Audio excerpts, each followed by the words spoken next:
Hey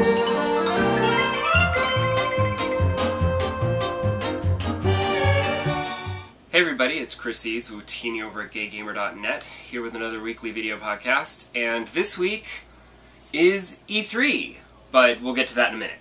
First thing I want to talk about is this past weekend, Tomodachi Life was released, and I already know some people were in on the early access for that, you know, like they did with Animal Crossing and with Disney Magical World. Although I was invited to those, I was not invited to this one. So I had to just live vicariously through other people's posts. And, you know, I've been enjoying seeing other people's photos of their ridiculous Tomodachi weirdness, and it is certainly a very weird game. And it does look like something that I would have a lot of fun with. But I'm waiting to hear back from a few of my friends who have bought the game. And there are people online who are shaming any gay people who buy Tomodachi Life, but I will not be one of those. Buy what you want. And in fact, I would like to buy the game, because it does look like fun. My only question is, and I'm waiting to hear back from these people, is how much do the relationships, how big of a part do they play in the game? Because if I can play the game and have all the weirdness and the fun without having to deal with, you know, relationships and getting married and having babies, then that's fine. But I don't think you do. From what I understand, the relationships are kind of a big part. I also read an article on Kotaku from someone.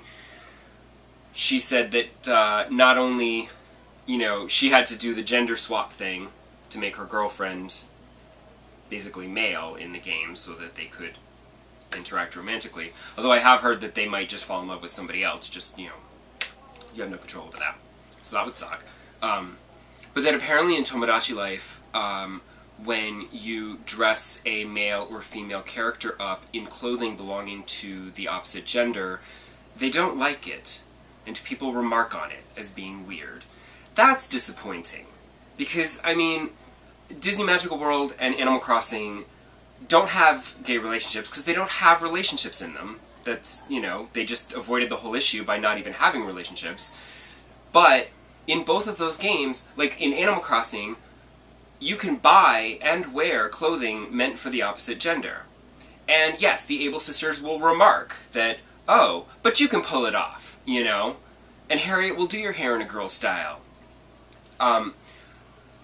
They might remark on it a little. But in Disney Magical World, you can wear whatever you want. I'm running around in this Disney princess outfit, and everyone's remarking on how fabulous I look. So that's great. So that's disappointing that Tomodachi Life does that as well.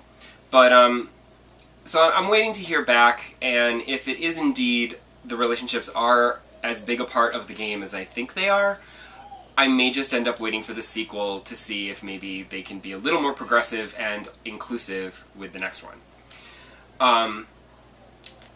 Moving on to E3, which is this week, I feel blessed that I was able to attend E3 for a few years there, a few years ago. I went for 3 years in a row covering it for Gay Gamer, and it was wonderful and an amazing experience. Wouldn't trade it for anything.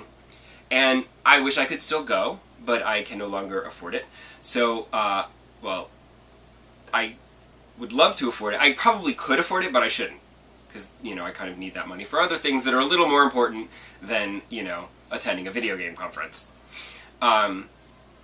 So, it's funny because last year I was disappointed that I couldn't go because there were going to be big PS4 and Xbox One reveals. But this year, there's no consoles coming out, so it's all about the games. And so I'm not really sure, like, so I'm not bothered that I'm not going to this one, because I don't know, like, I feel like I would go and then just be like, eh, and not find anything to really get excited about. So I will just simply be looking at the press conferences and all the releases and everything to see all the news is coming out. And of course, we do have a big contingent from GayGamer.net going, so please do check GayGamer.net for all your gay gaming needs straight from E3. they'll let us know if there's anything really awesome to report back about. Basically, I'm just hoping that somewhere along the line, somebody announces a game that will make me actually want to take the step into the next generation and buy either a PS4 or an Xbox One. Currently, I'm leaning more towards the PS4, but if a really awesome exclusive for the Xbox One comes out, I'll totally jump on that console too. The Kinectless version, probably, though. But right now, there aren't any amazing games for either system that make me want to shell out $400 or $500 for it.